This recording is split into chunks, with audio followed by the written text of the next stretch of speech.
con formación cívica y ética, mencionando nuestros personajes de la historia. El día de hoy nos toca ver a Francisco I. Madero, el cual tendrás que ver el video para que posteriormente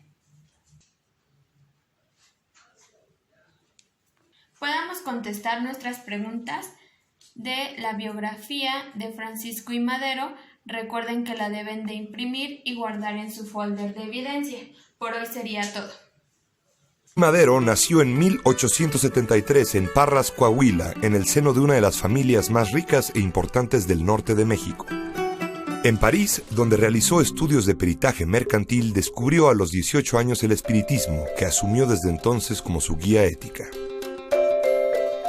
Guiado por los consejos de los espíritus con los que creía comunicarse, entre ellos el de Benito Juárez, decidió en 1904 incursionar en la política oponiéndose a la reelección del gobernador Miguel Cárdenas. La labor política de Madero se fortaleció en el ámbito estatal y comenzó a establecer comunicación con otros opositores al régimen del general Porfirio Díaz, como Ricardo Flores Magón, a quien le ayudó a financiar por un tiempo su periódico Regeneración. Con calma y cuidado, Madero empezó a trazar un plan político minucioso. Apoyado en sus creencias espiritistas, se sentía predestinado para darle libertad al pueblo. Tras la entrevista a Díaz-Crillman, en la que Díaz afirmó que después de 3 décadas en el poder no participaría en las elecciones de 1910, Madero dio el paso siguiente en su plan. Escribió un libro, La sucesión presidencial. Madero diagnosticaba los males de México, el poder absoluto, el militarismo, el desinterés del gobierno por las necesidades del pueblo y propuso su solución con democracia. Madero planteó limitar al poder y volver a la práctica de la Constitución de 1857. Su lema fue libertad y sufragio, no reelección. Madero no quería derrocar al gobierno de manera violenta, sino que deseaba una transición pacífica, decidida por las urnas electorales.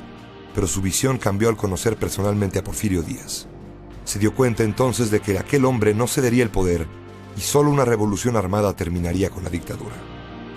Para preocupación de Porfirio Díaz y sus seguidores, el ascenso del antirreeleccionismo encabezado por aquel hombre al que llamaban loco era vertiginoso.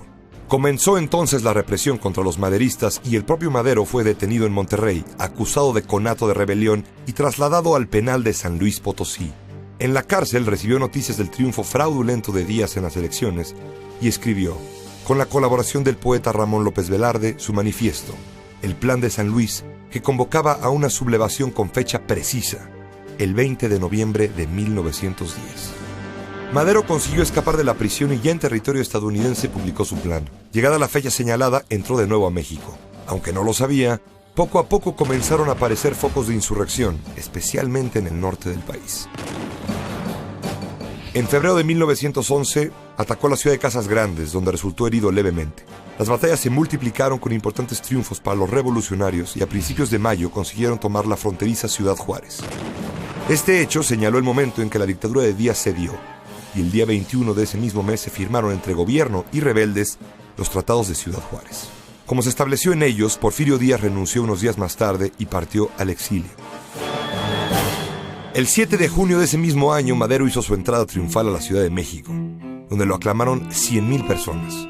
Pero el vencedor había decidido no acceder al poder por las armas.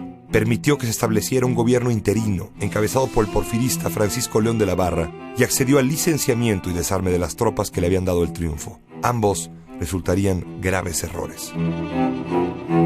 El presidente interino León de la Barra se esmeró en enemistar a Madero con otros jefes revolucionarios, como Emiliano Zapata y Pascual Orozco. Madero intentó mediar, pero los antiguos rebeldes no entendían por qué debían esperar para satisfacer sus demandas.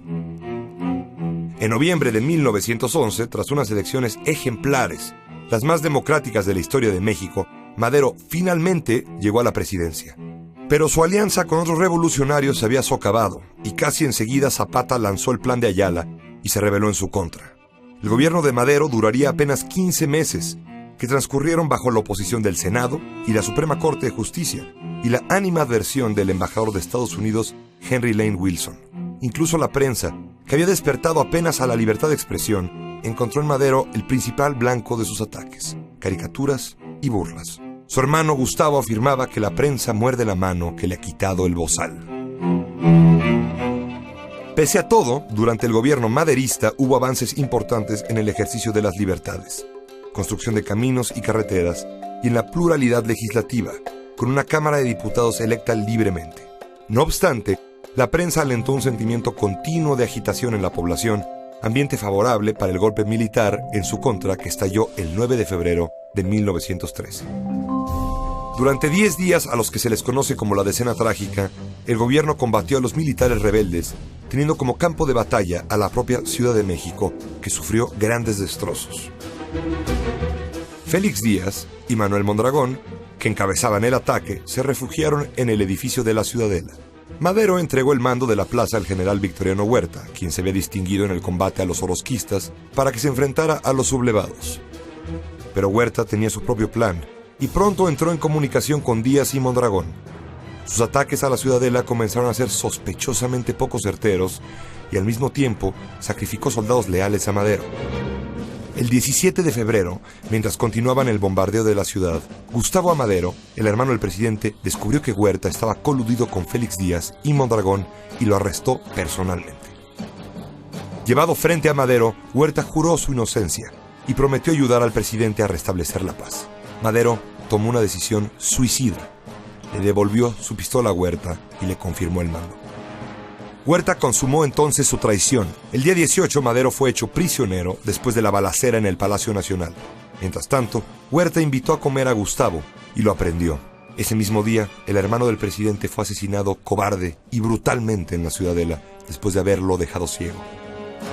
Madero y su vicepresidente, José María Pino Suárez, fueron obligados a renunciar el 19 de febrero.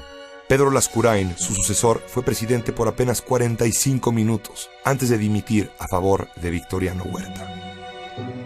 Aunque se le había prometido enviarlo al exilio en Cuba, la noche del 22 de febrero, mientras se le trasladaba con Pino Suárez a la penitenciaría de Lecumberri, el mayor Cárdenas, encargado de su custodia, lo asesinó con su pistola.